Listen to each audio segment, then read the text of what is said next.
Hello, guys. This is going to be hopefully a series, but it's going to start out as a one shot. And if you guys want me to, I will link my Discord in the description, and you guys tell me on my Discord because I listen to that more than my comments sometimes.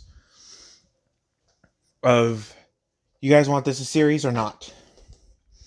Because this is going to be what if Deku had a neko quirk.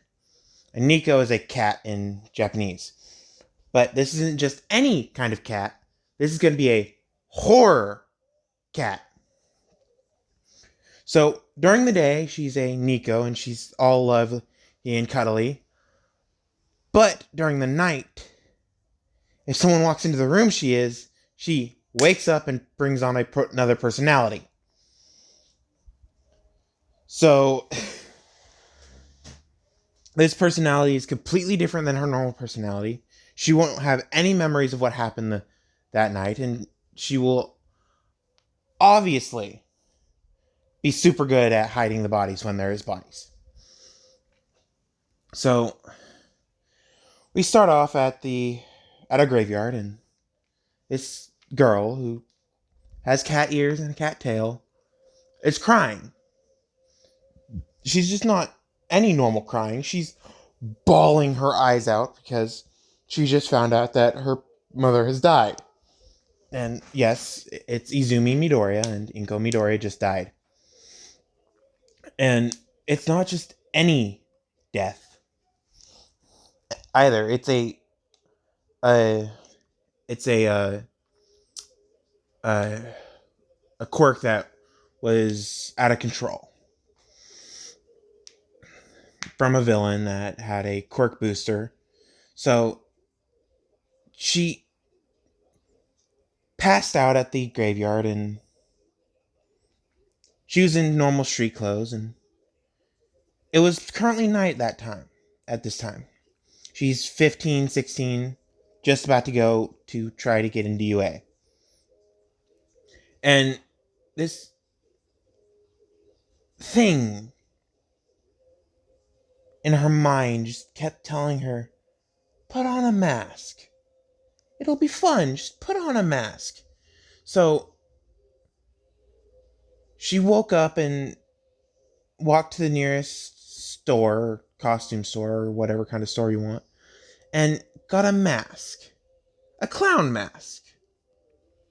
One with rosy cheeks and a big smile on its face. And it never leaves her side now. 3 weeks into the 10-month time skip, and one night it gets dark and she hears an owl hoot and immediate change in personality. She originally thought that she was at home and fell asleep on her bed, but her personality flipped. So she grabbed the mask and put it on. And she was walking around town with the mask on, and people were giving her weird looks and like, what is she doing? And she's just walking around town, just laughing. Not just any kind of laughing, just giggling and having a good old time with herself. And she hears a scream. And this part of her quirk takes over, and she teleports to where the scream happened. The horror part of her quirk. So anything a horror person does, she can do. She can teleport like Slenderman. She has the IQ of Hannibal Lecter. She has the immortality of Jason Voorhees. She has the creepiness of Pennywise. And she just teleports to this scream, and the villain is just beating the crap out of a civilian, and she just walks up behind him and taps him on the shoulder, and he looks at her and goes, what the hell do you want? And she goes, you want to play a game? And she just asks this in a normal, childish tone, and he goes, no, go the hell away. And he has a strength quirk, so he backhands her, and she launches into a wall, and He turns around and she's right there, and she asks again, "Do you want to play a game?" And he goes, "Hell no! What the hell are you anyway?" And he backhand her again. She goes flying off, and he's like, "I'm just gonna get out of here." And he turns around again, and she's there again, and she asks the same thing: "Do you want to play a game?" And he goes, "The fuck are you?" And he pulls his arm back as far as he can and tries to throw a punch, and she just puts up her finger and stops it.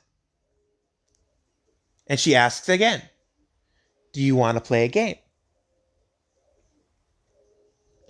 And he goes, "No." And he tries running. And these shadowy arms from behind her grab him and pull him into the shadows, and she just disappears.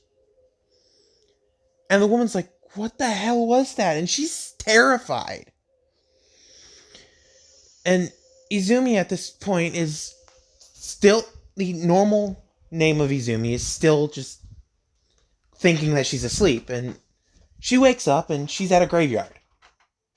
She's at her mother's grave, her exact mother's tombstone. And she sees it. She's like, "How did I get here?" And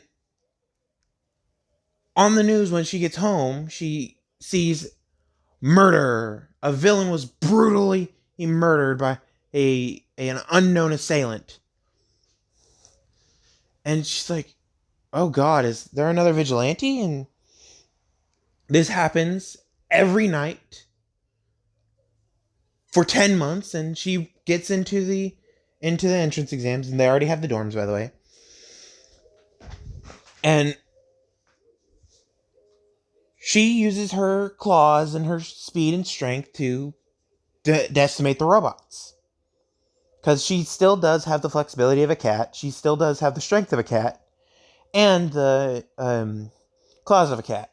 So she kind of does decimate the robots. And Aizawa sees her and is like, "Who is she?" And Nezu goes, "Oh, she's Izumi Midoriya. 10 months ago, her mother died, and she's been trying to become a hero ever since she was little."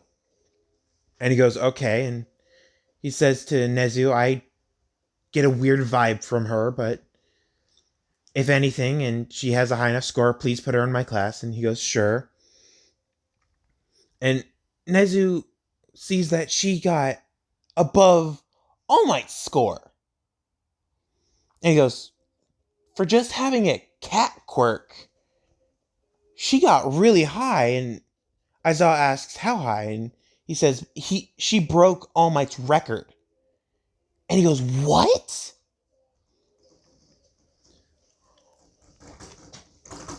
God damn it. Hi, Jack. My cat Jack just came in. So, back on topic. So they're weirded out by her, and that night there's another string of killings of random villains that were apparently dragged into shadows by random people. And this woman who had a clown mask on. And one of the villains was barely alive, and he says, "Oh, please, please no more. I don't want to play a game. Please, just stop. I don't want to play a game." And he was just mumbling that over and over and over. And then he finally gave out of shock. I'm like, what the hell? So, one of the heroes that Aizawa knew was a crooked hero, and he was going to bust him, was like, I could use him to catch this clown. I'm going to do that. So, they let the hero go, and he just keeps doing what he's doing, harassing people, sexually harassing people, raping girls, and beating up guys just for the fun of it. And Aizawa's watching, just seeing how horrid this is and wincing at it every time he does something terrible. And All of a sudden, he sees this little girl walk up, and she's shorter than normal, but she could still be seen as a mature woman. And she asks in a little girl's voice, "Do you want to play a game?" And this hero, who knows that there was a string of killings from villains, knows that there's a masked girl running around that is asking villains to play a game. And he goes, "No, I'm on patrol, but I could probably help you. What do you need help with?" And she goes, "Can you please help me with a game?" And she rephrases the question, and he goes, "Sure." And she goes, "Okay, please follow me." And she leads him to an abandoned warehouse, and Aizawa tries to open the door after the guy went in, and he can't. And the girl basically teleports next to him and says, "The contestant is in the building. Please wait in line." And then teleports back into the building. And he saw the cat ears at this time, and he's like, "What?" And he goes to one of the windows and tries to clean it and sees that there's this obstacle course. It's not just any obstacle course, it's a death trap obstacle course. If anybody's heard of a death run from Gary's Mod or CS:GO or some of those kind of games, that's what it looks like. And he's given one life. And she says, "You have one life to get it all the way across, and if you win, you survive. But if you lose, you die." And they hear the joy in this word, and they're like, "What the hell?" And this hero is a very crooked hero, and he has a speed quirk. And she goes, "But no using your quirk." And he goes, "But that's no fair. It's part of me, and why can't I use it?" And she goes, "Because no one can use their quirk in here." And he goes, "Well, I'll be the test of that." And he tries running the and jumping the a gap of spikes, and he can't use his quirk. So he jumps and he lands and he barely holds on. He pulls himself up, and then this giant axe comes down and slices him in half. And all of a sudden, he teleports back to the beginning, all healed. And he goes, "Oh, what the hell just happened?" And she goes, I never said go." And he goes, Fine." Uh, and she goes, "Okay, 3, 2, 1, go." And he starts running, and he can't use his quirk. So he jumps the gap, and he barely makes it again. And he thinks that the axe is going to swing down again. So he just sits there for a little bit, and the axe doesn't swing down.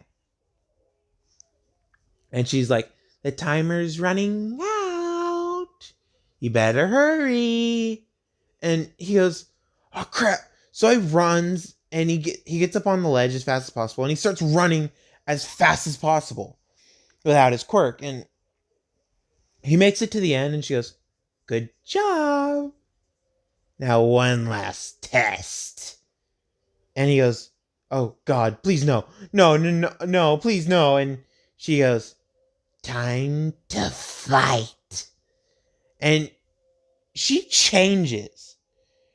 She goes from the little sweet girl that you hear to the demonic voice.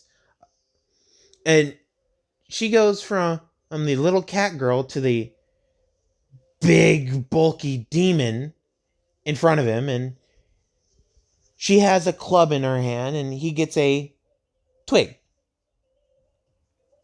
And she says, "You can have your quirk back."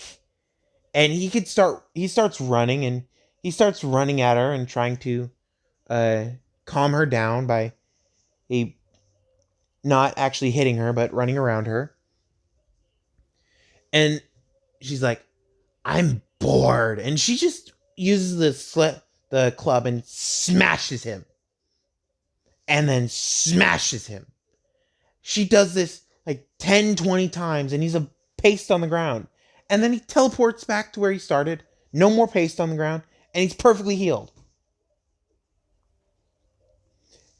And she's like, time to go again.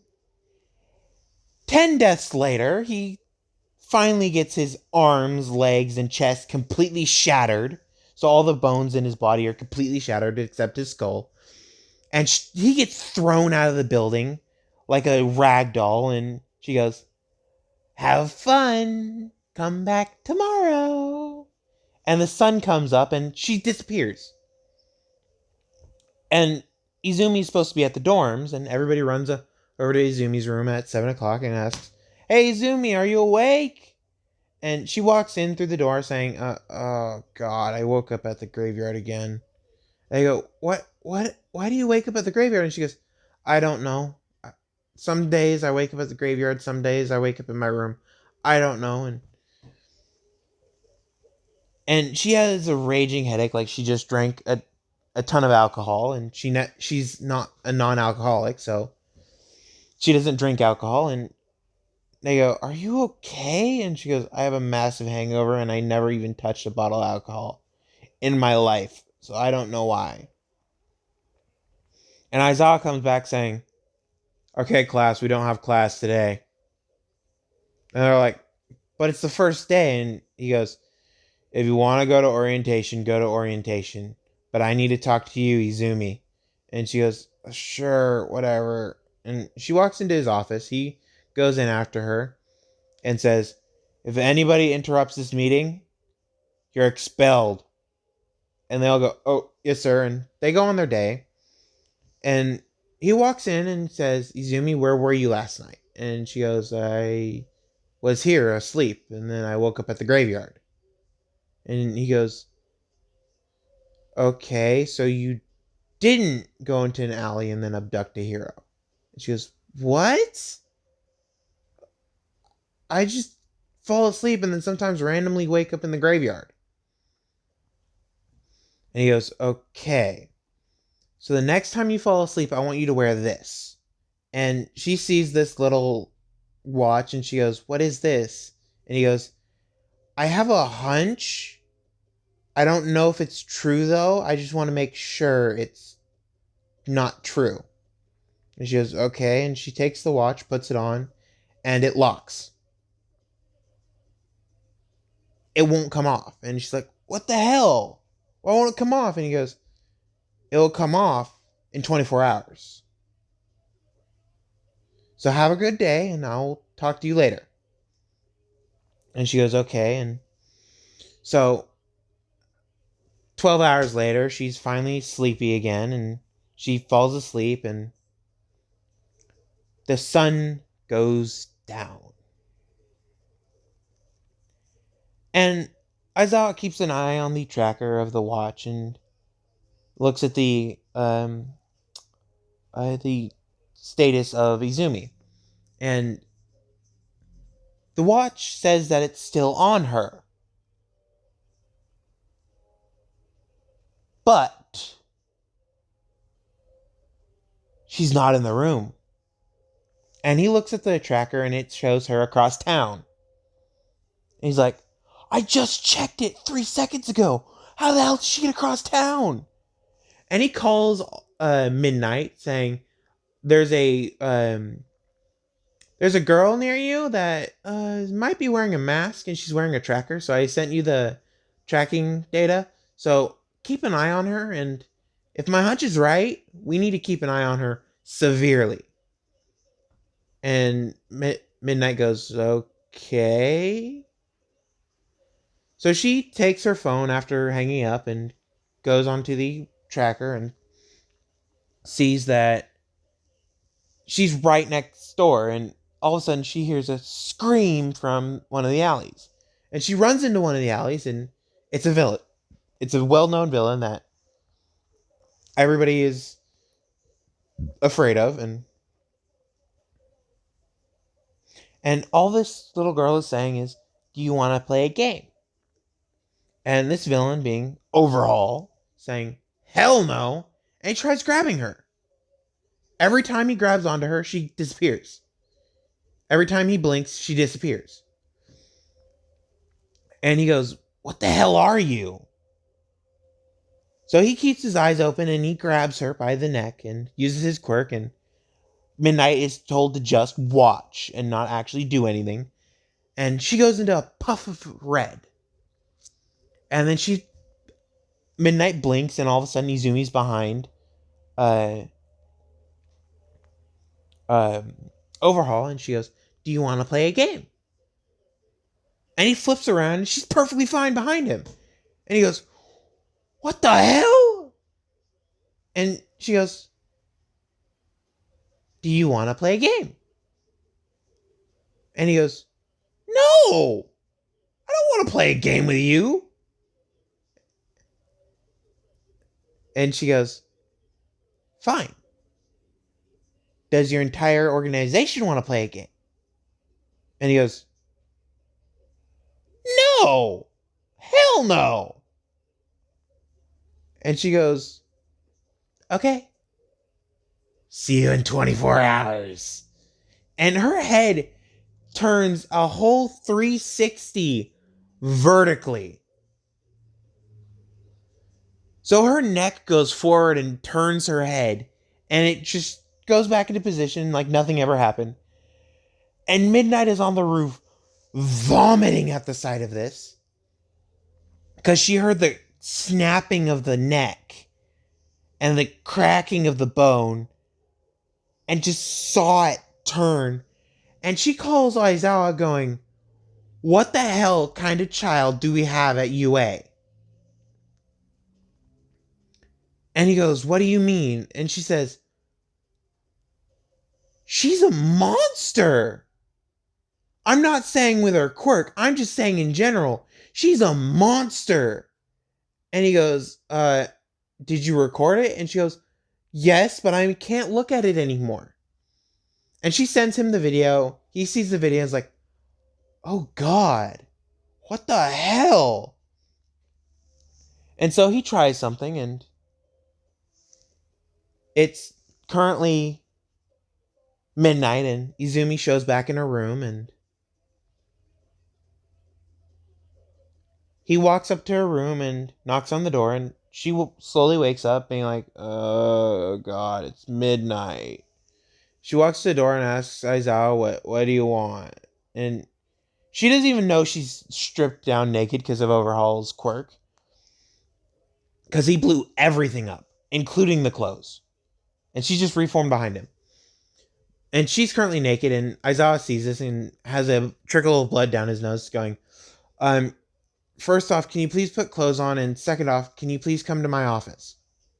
And he looks up, and he walks to his office being like, "Oh God, she's fucking hot, but I can't do that." And he walks to his office, gets in, and he sits at his desk, and he pulls out a bottle of alcohol, and he's like, "She's gonna need this." So he just puts it on his desk, and Izumi walks into his office and goes, "It's midnight. What do you want?" And she's half asleep, and he goes, "I have video proof that you leave this dorm every night." And she goes, "What the hell? I just fall asleep here, and I wake up at the graveyard sometimes. I don't even know when that happens, how that happens. I just do that sometimes." And he goes, "Okay, then how do you explain this?" And he shows her the video, and she's like, "What the hell? What am I wearing?" Because she wears this that you see in the video, or see on the screen in the video. And she has a Jigsaw mask on. That kind of clown mask. And she's like, "What the hell am I wearing?" And he goes, "I don't know. You tell me." She's, "I can't. I don't even know I do this. I'm asleep before the sun goes down." And he hears this and he goes, "Okay. And when do you wake up?" And she goes, "I wake up after the sun comes up." And he goes, "Okay. I have a theory, and you cannot go to sleep until after the sun goes down. And she goes, I'll try. Ever since my mom died, I've never been able to stay awake before the sun goes down or during the sundown. Once the sun hits the horizon, I pass out. And he goes, okay, I will keep an eye on you. And if you pass out when the sun goes down, I'll try to wake you up. And she goes, okay. And so 12 hours later, and they go to class like normal. And because nothing happened last night, they go to class like normal. And everybody's talking about, hey, did you hear the psycho? Oh, the psycho person is on the loose again. She just killed a hero.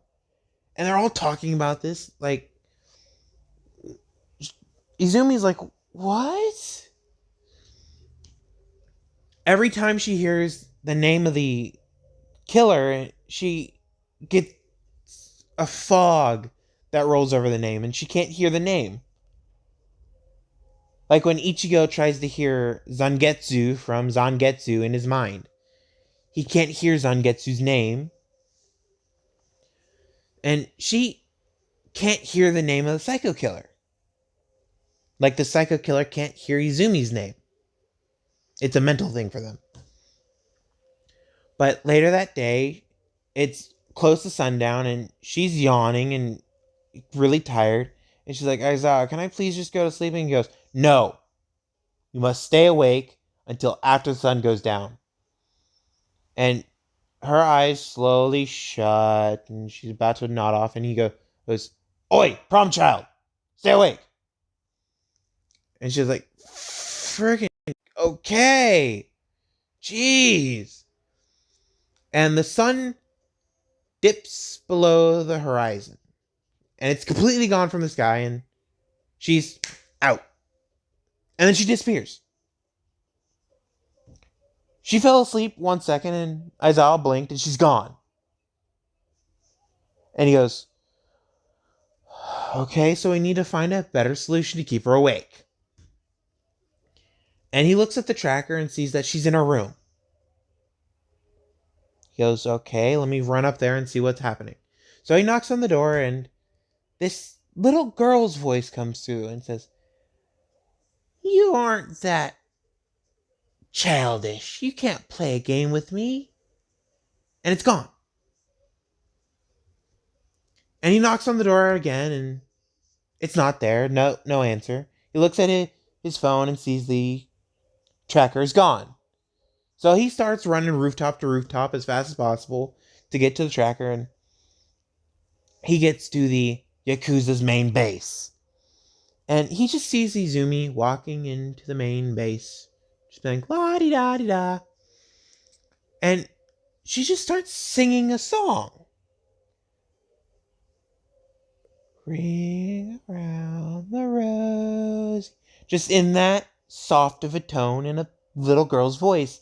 And she's just singing the song, and for some reason it's echoing through everybody's mind.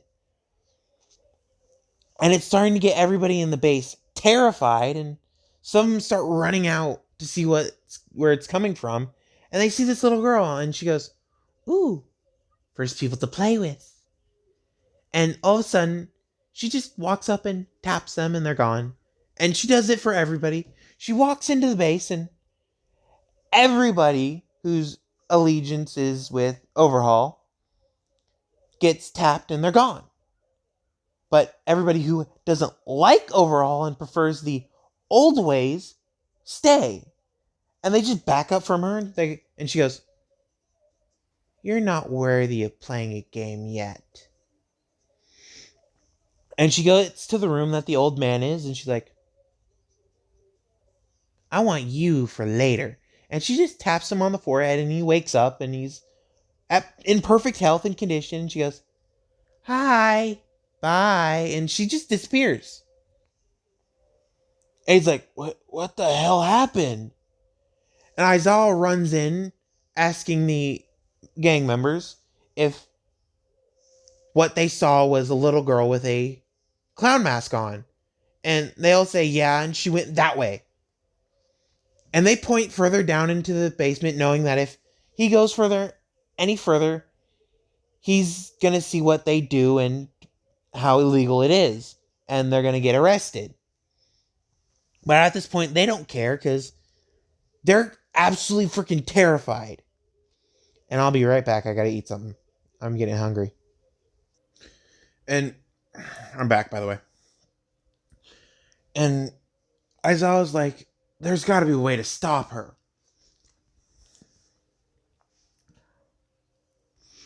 So he thinks, oh, if she has the catchphrase, but he's still running, by the way. If she has the catchphrase, do you want to play a game? Maybe if I ask her to play a game with me, I could get her to do something or tell me something. And he catches up to her, and she's currently in front of Overalls. Yeah, that's his new villain name, Overalls. Oh my god. She's currently in front of Overhaul and asks, do you want to play a game? And Eri, who's currently in the chair, passed out, hears this, do you want to play a game? And she looks up and sees this clown mask. And she asks, who are you? And Izumi, seeing this little child, subconsciously teleports over in front of her and says, I'm a friend. You want to play a game later? And Eri, looking at Overhaul, he goes, no. And Eri goes, I'm sorry, I can't. And Izumi looks at Overhaul and he feels this just death stare from this little girl and goes, yeah, she can play later. Just please leave us alone. And she goes, what about you? Do you want to play a game right now? And he goes, no. She goes, oh, I wanted to play a game. And he goes, what about you and Eri? Do you guys want to play a game? And as I was seeing this interaction, is like, so if you talk about games, she slows down. And Izumi's like, just a game with you guys first. And she walks up to Overhaul and taps him on the shoulder, and he disappears. And Aizawa goes up to Izumi and says, Izumi Midoriya. And she didn't hear this, and she continues walking over to Eri, and he goes, Jigsaw. And she turns around and goes, yes? And he says, would you like to play some tag? And her eyes light up from behind the mask and say, yeah. What are the rules? And he goes, no quirk, no abilities, just you gotta run after me. And you must stay that form. And she goes, how about my original form? And he goes, sure, original form too. You can be that form too. So she transforms into her original size, which is 5'10". And she gets in a running stance, and he goes, 3. Oh, and by the way, you're it first. And she goes, okay. And she still has the mask on. And he goes, 3, 2, 1. And he starts running. And he says, 5-second head start for me. And she goes, that's fine. She goes, 5. And Eri sees this and she goes, I can count 4, 3, 2. And Izumi waits for the 1 from Eri. Eri goes, 1. And Izumi runs over to Eri, cuts the restraints off of Eri so she is free. And she starts running after Aizawa. Aizawa's like, think. What can I do? So he runs over to the graveyard. Not thinking, because he's like, Izumi apparently shows up here, so why don't I try here? And he runs over to a specific grave. A grave that marked Inko Midoriya. He ran over to that grave and stood in front of it, and Izumi is running after him, and he sees her running and jumping off of gravestones, being as light as a feather, and she finally gets in front of him and goes, oh, so you stopped. You think you're that fast, huh? And he goes, no, but I know someone who doesn't like what you're doing. And she goes, who? No one commands me. And he moves and points at the grave, and she sees this grave and starts crying. And she shrinks to the 4-year-old state and passes out. And it's currently 1 o'clock in the morning. And Aizawa is just so tired. He calls up one of his friend heroes, and Vlad comes and he says, keep an eye on her. I need to rest. And he goes, what? Why? And he goes, that is Jigsaw. And he goes, what? And the mask starts to crumble away, and this 4-year-old looking this 4-year-old looking child is waking up and goes, where am I, and who are you? And she acts like she's brand new to this world, that she's never seen anybody, never known anybody. And Aizawa goes, do you know who you are? And she goes, my name is Izumi Midoriya.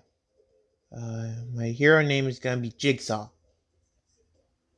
And his eyes widen, going, okay, Izumi, how old are you? And she goes, 4. I'm gonna say Eri just got her quirk and she was being tortured by Overhaul.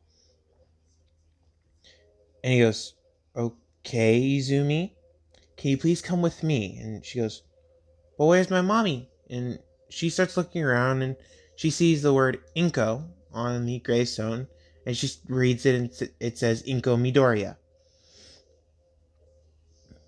And she starts to cry, and he goes, oh, crap. And he hugs her, saying, it's going to be all right, it's going to be all right. So he takes her back to the dorms and says, you could sleep in here. And he puts her in his room, and he gets in a sleeping bag and sleeps by the door. With Vlad's help, he got a car over to the graveyard and drove her to the dorms, by the way. And when Izumi woke up at first dawn, or crack of dawn, and Aizawa heard her rustling around, he woke up and he got up and he still saw the 4-year-old Izumi. And he asked, what is your quirk? And she said, Horror Neko. And that's not what it was written on the paper. And he goes, okay, what does your quirk do? And she goes, oh, that's easy. I get to do whatever the hell I want to do, because that's basically all the powers of the horror villains from the horror shows. And his eyes widen, going, oh, crap. We have a strong quirk on our hands. And he goes, okay, I need to update your record of what your quirk is. And she goes, why? It should already be there, isn't it? And he goes, I don't know, let me look. And he goes on the computer and he types up. He logs in and searches for Izumi Midoriya, and biologically, her only quirk is Neko.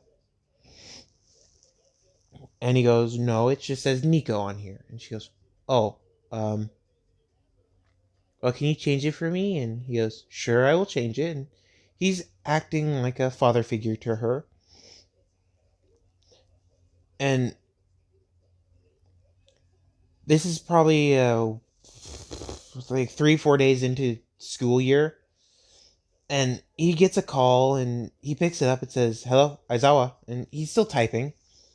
And Nezu says, you've missed 3 days of school. You can't miss another one. And he goes, I'm sorry, but there's a child here that I need to deal with real quick. If you'd come down to my office at the dorms, I could fill you in on the entire story while she's in my office. And him hearing Aizawa's tone going, okay, I'll come down there immediately. And Nezu hangs up the phone and then says, Recovery Girl, we'll need you. And she goes, oh, okay. And so they both go down there, and Vlad King follows them to make sure that Izumi doesn't freak out when she sees more people. And Izumi's seen Vlad King and Aizawa, and she's like, oh, they're safe. And the 4-year-old Izumi, she still looks like Izumi. She sees Nezu walk in. She's like, oh, teddy bear! And Aizawa goes, no, he's not a teddy bear.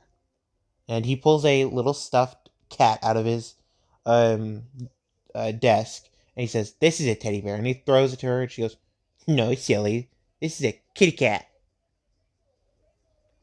And she starts playing with it and having fun with it. And he goes, Aizawa, who is that? And he goes, that, sir, is Izumi Midoriya. And the vigilante / villain Jigsaw. And Nezu, his eyes widen, not knowing that Izumi Midoriya was Jigsaw. And he asks, so when did this happen and why did this happen? And he goes, I don't know why she's a 4-year-old now. She thinks she's 4-year-old, and from what it looks like, she's biologically 4-year-old. 4 years old. And Recovery Girl walks up to her and says, hey, sweetie, you want a lollipop? And she goes, oh, lollipop? Candy. I want candy. And she hands her a lollipop and says, can you please come with me? I need to check on you. Make sure you're all good and healthy. And Izumi goes, okay. So they walk to Recovery Girl's office. She's doing the checkup. And they go into the gruesome details of what Izumi's quirk can do. And Nezu is just horrified of what would happen if she kept on that path.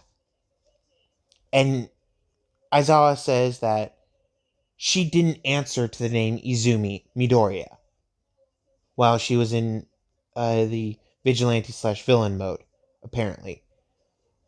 And she only talks about games. And this old man walks up to Yue and rings basically the doorbell, and Nezu gets a call on his phone, and he answers it, and this old man says, may you be the principal of this fine establishment. And he goes, that would be me. And who is this? And he goes, I am the mob boss of the Yakuza gang, and I would like to talk to you about a young girl who saved my life. And he goes, okay, I'll be right over there in a minute. And so they finish up talking, and Nezu gets basically driven over to the entrance, and he greets this old man and this little girl, and he goes, I heard that there was an Izumi Midoriya here, and she's apparently the one that saved my granddaughter, and I would like to thank her.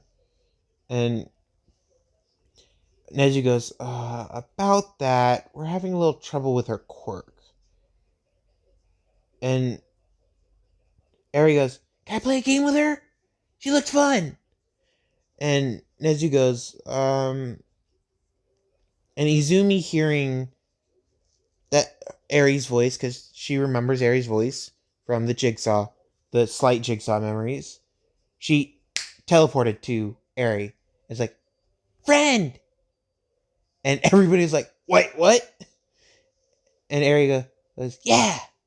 And they start talking and getting to know each other. And Nezu goes,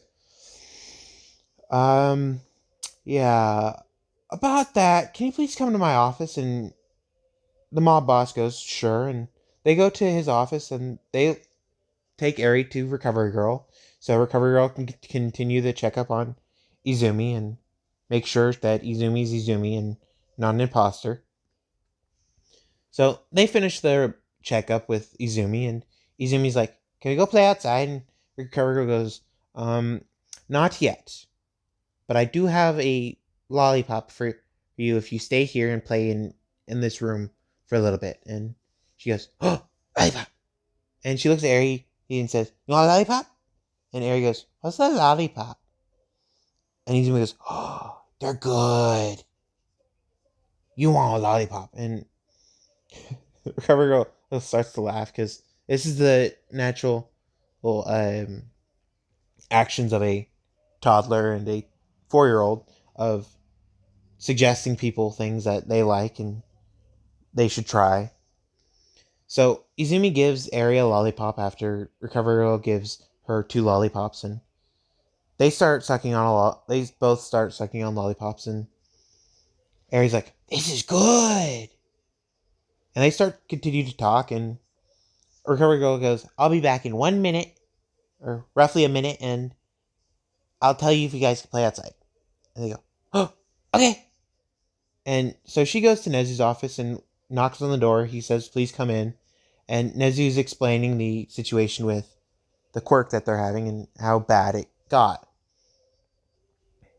And we're going to go off across town real quick. And currently in a warehouse that is full of Yakuza members that are under uh, overhaul, they can't open the doors. And Aizawa, who is currently looking for the warehouse that she sent him to, because the one that she used for the last one was not the one that she sent them to. So he left the school and is searching and goes across town and finds the abandoned buildings and hears someone banging on a door, being like, "Let us out! Why can't we use our quirks? Let us out!" And he goes, "Okay." And he looks in the window and sees the entire group that was teleported by Izumi, and he goes, "Okay." So he calls up the police and says, um, "There's a building that currently won't allow people to use their quirks, and I don't know how long it will last, but the entire Yakuza family is there, and they're trapped." And the cops go, "Okay, we'll be there in like 30 minutes." So they arrive and they take care of them, back with Nezu and the rest of them. Nezu says that apparently a little over 10 months ago, Izumi Midoriya's mother, Inko Midoriya, died. And the night of Inko Midoriya's death is when Jigsaw appeared.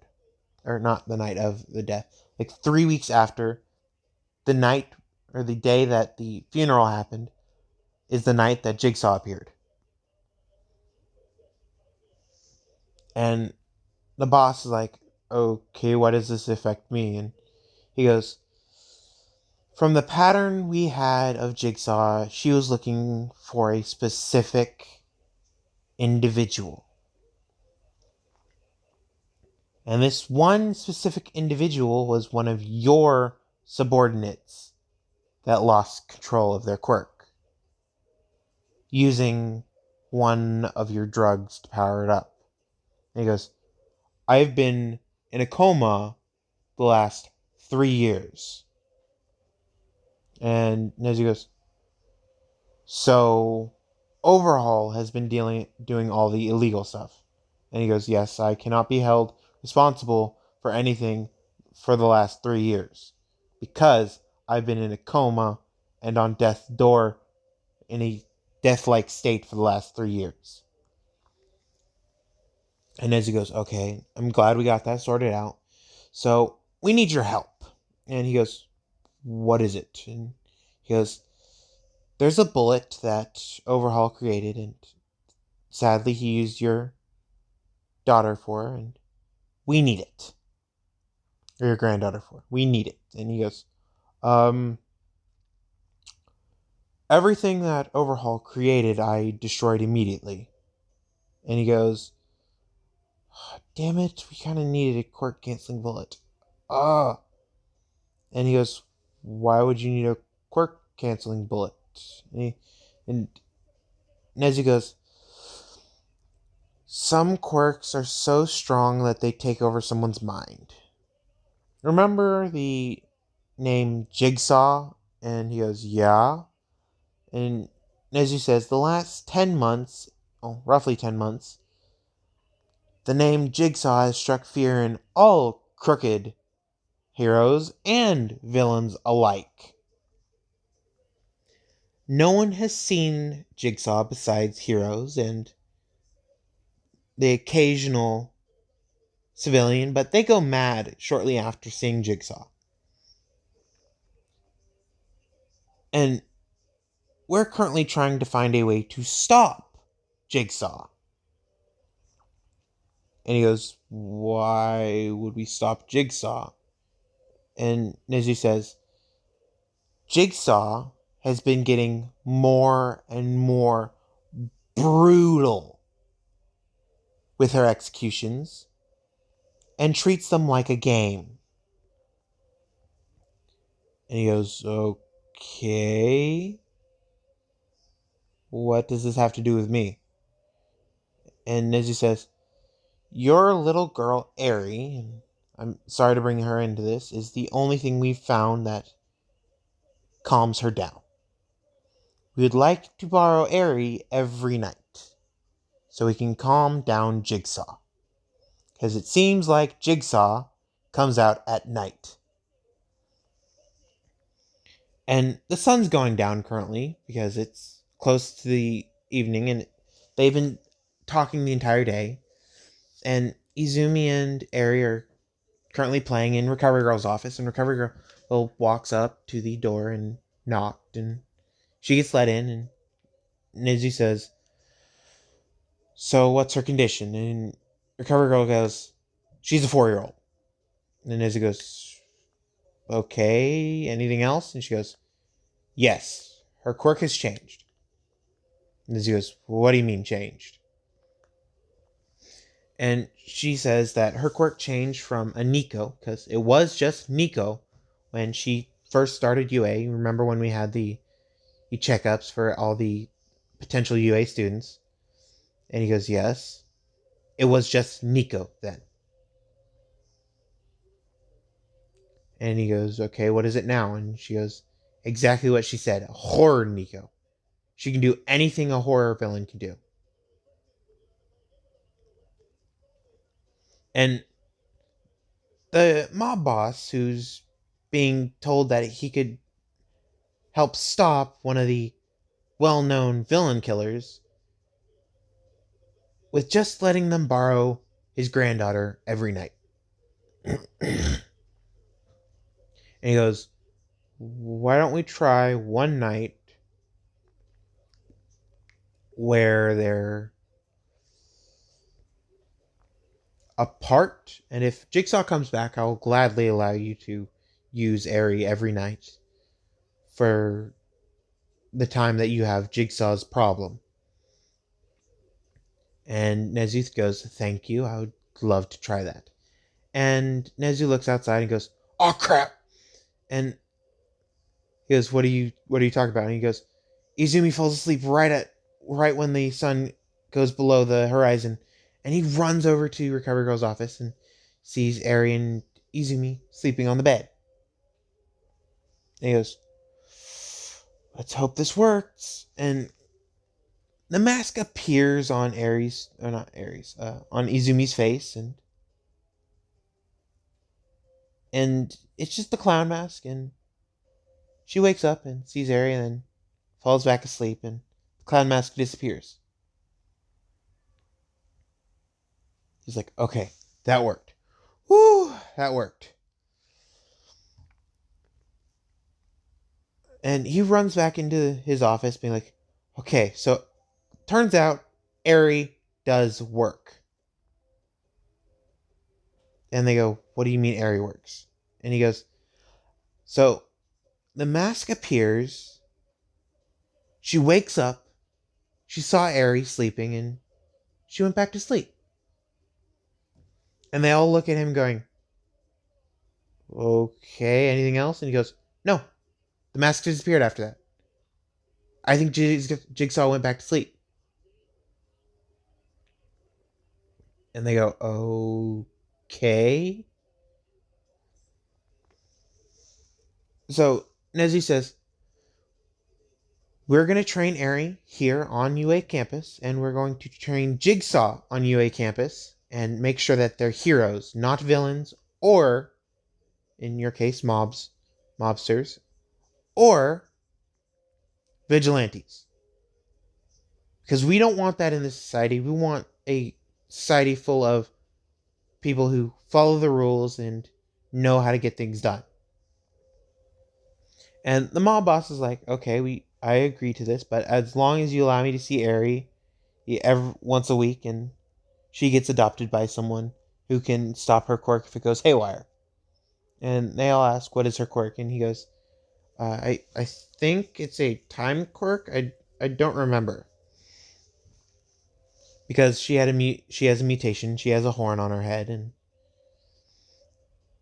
they were able to identify her quirk really quickly because of her mutation. And they all go, okay, yawn.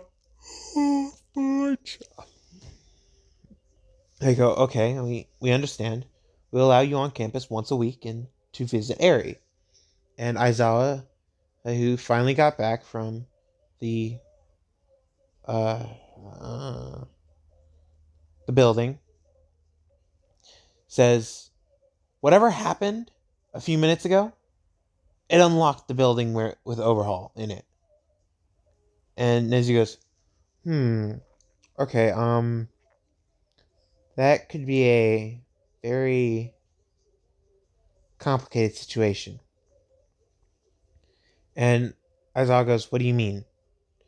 And Nezu says, so, a few minutes ago, she got the mask on, saw Eri, and then the mask came off. And Aizawa goes, wait, so we can use Eri to calm her down. And Nezu goes, it looks like it. And he goes, oh, so I don't have to play tag every night and take her to the grave. Oh, God. Oh, good. And Nezu goes, what do you mean, to the grave? And he goes, so how I calmed her down first was Eri distracted her, and I asked Izumi to play a game with me, and she says that she would love to as long as it's a quick game. And I said tag, and she's it. And I ran her all the way to the graveyard because she said that she wakes up at the graveyard sometimes. So I ran her all the way to the graveyard, and I showed her her mother's tombstone, and I was playing on a hunch that it would calm her down and make her wake up.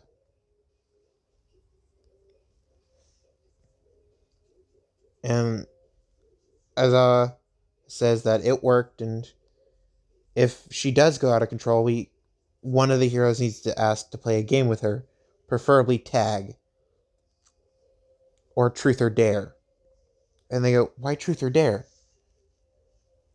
And he goes, that's the easiest way to get her to look at her mom's tombstone.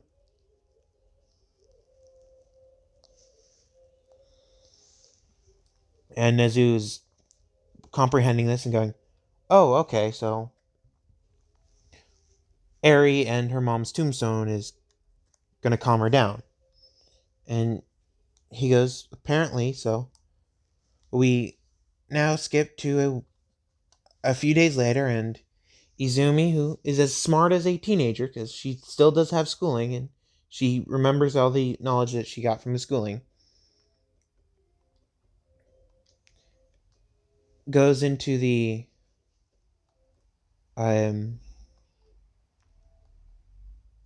doesn't go into the, but what is it? She meets up with Nezu, and this is with Eri, and Nezu says, okay, you're going to be living on UA grounds from now on, and you two are going to be living in the same room. You're going to have a sleepover every night. And Eri hearing this is like, what's a sleepover? And Izumi's like, yay, yay, yay, yay. And Izumi, who's basically attached to Eri at the hip now, says a sleepover is where you come over to my house and you sleep at my house and no parent supervision. And Neji goes, that's the thing, is you guys live here instead of a normal sleepover, so you're going to have some parent supervision, but not very much.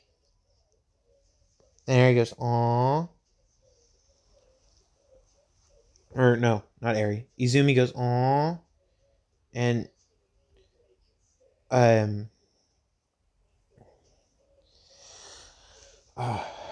Nezu goes, but also, you two are getting adopted. And Izumi goes, by who? And he goes, by Aizawa.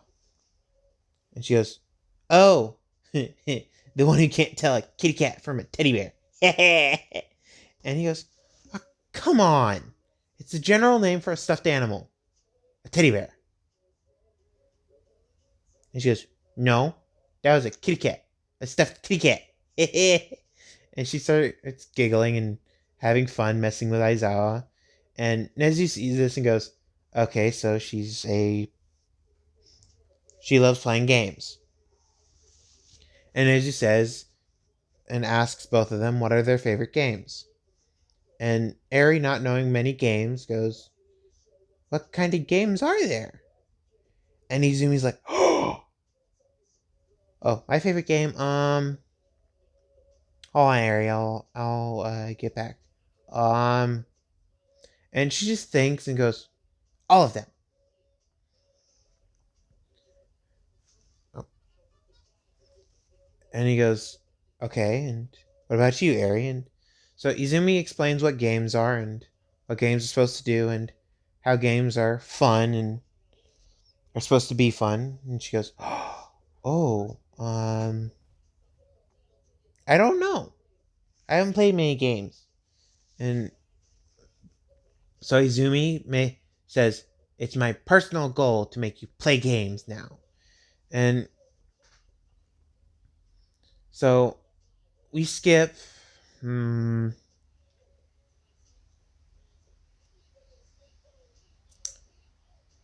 years, and Eri's 10. Izumi has the biological age of 10. But she still acts like she's a 6-year-old. And Eri's like, Izumi, it's time to get up.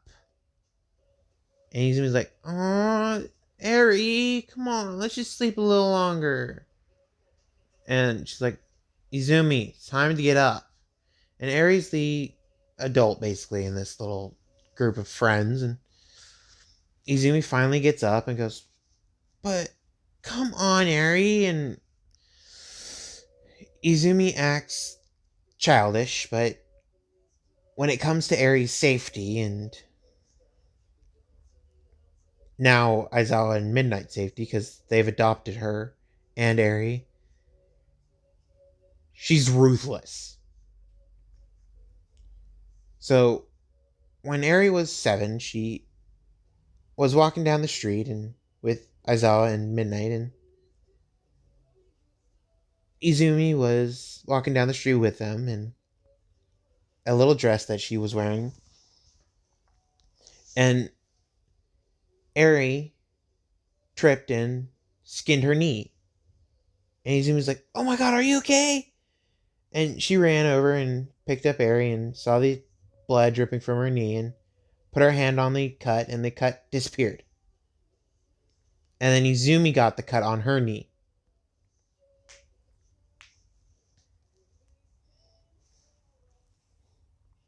And Eri's like, you shouldn't be doing that. It's not good for you. And she goes, I know, but you can heal it later. And Eri goes, yeah, I can. And as I was like, oh my god.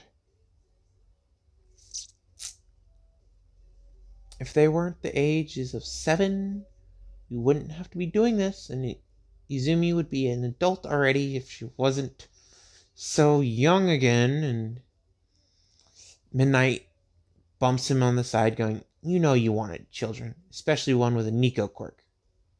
And he goes, "Yeah, but come on. Izumi should be friggin' 19, 18, 19 at this point." And Midnight goes, "I know, but still. We just gotta deal with it." And so it's back to where in their 10, and Izumi was told not to harm anybody unless they harm you or Eri first, and only do what they have done to you back.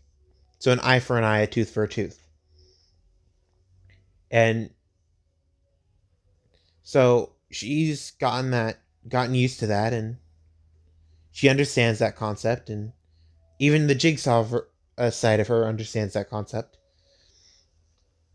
So Eri is walking out of school, and Izumi's waiting for her, and Eri has a big fat bruise on her eye. She has a big black eye. And Izumi sees this, runs over to Eri and touches her face, and Eri's bruise goes away. It says, "Who did this to you?" And the mask starts to slowly form, and Eri goes, "No. No eye for an eye. No. I fell and I hit my head right there. No." And Izumi knows that she's lying and goes, "I know you're lying. Tell me the truth." And she starts to tickle Eri. She won't hurt Eri, she just starts to tickle her. And Eri's laughing her butt off, being like, "Stop, stop." And Izumi's like, "No." And she goes, "Fine, I'll tell you. There's this kid named Bakugo." And yes, I'm aging them all down to Eri's age. Or I'm aging Eri up, actually. And she goes, "Okay." And so her mask forms completely, and she disappears in a blink of an eye. And she appears next to this kid named Bakugo who's walking home. And she goes, "So, you hurt Eri." And he goes, "Who the hell are you?" And she goes, "Jigsaw." And she just completely sucker punches him in the side of the face, leaving a big, nice bruise, the same amount of damage that he did to Eri. So, he was about to strike her back, but she's gone. And she's back at Eri, and the mask is gone. And she's like, "Okay, I got him back." And she's like, "You didn't have to do that." And Izumi goes, "Yeah, I did. He hurt you. He needs to be hurt back." So, with the Bakugos, Mitsuki was friends with Inko, and when Inko died, she lost track of Izumi. And she has heard about the Jigsaw killer being found, and found out that it was Izumi, and saw the mask. And so Bakugo got back, and he walks in and goes, "Old hag, I'm back." And she's like, "Respect me a little, god damn it." And she looks over and sees he has a fat bruise on the side of his head. And she goes, "Who the hell beat you up?" And he goes, "I don't know, some damn girl with a mask on." And Mitsuki asks, "What did the mask look like?" And he goes, "Oh, um, that Jigsaw guy's mask." And Mitsuki goes, "Okay, so tomorrow I'm going with you to school." And he goes, "What the hell, old hack? I don't need to be walked to school." She goes, "This is not a debate. I'm going with you to school." So Bakugo the next day walks with his mother to school, and she walks up to the principal's office and says, can you suspend my son for one day? And I'd like to talk with the parents of Izumi Midoriya. Or Izumi. And they go, who? We have a student that has a sister named Izumi, but that's it. And she goes, can I talk to that student and ask her a few questions about this child named Izumi? I lost my friend's child in a tragic accident. I lost my friend, and her child's been missing. I'd like to find them. And they go, sure. They call up Eri. They call Eri into the main office, the principal's office, and Eri sees this woman and Bakugo, and Bakugo's like, whatever. So he sits outside the principal's office, and Mitsuki is like, okay, what is your name? And she goes, I'm Eri Aizawa.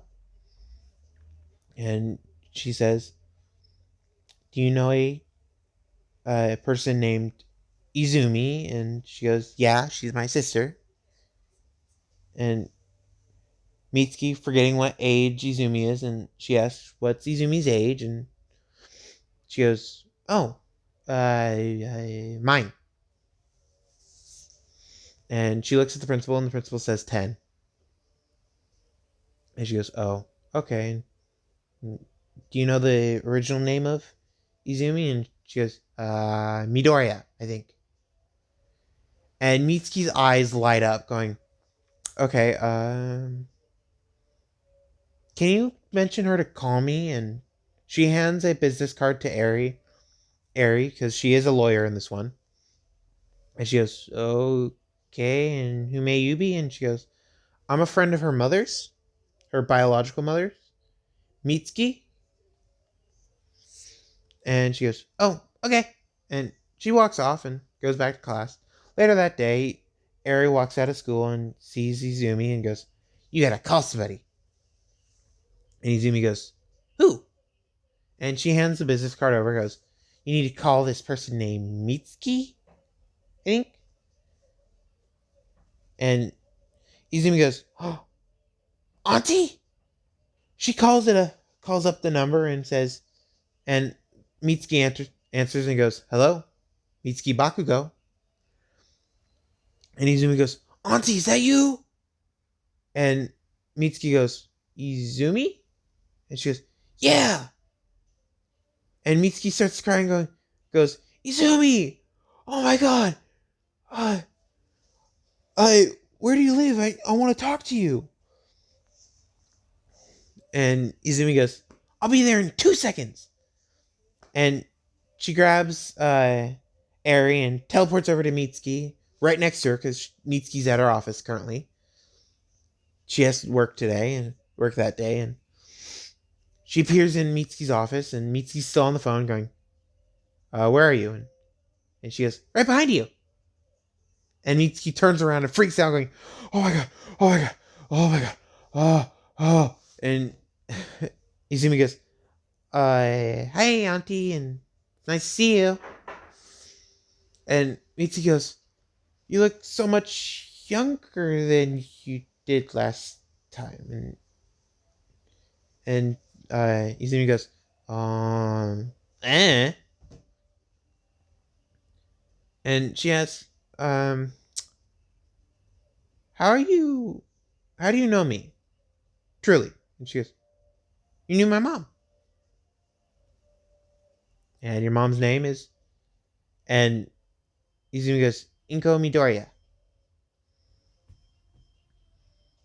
And Mitsuki goes, okay, so you are Izumi Midoriya. And she goes, yeah.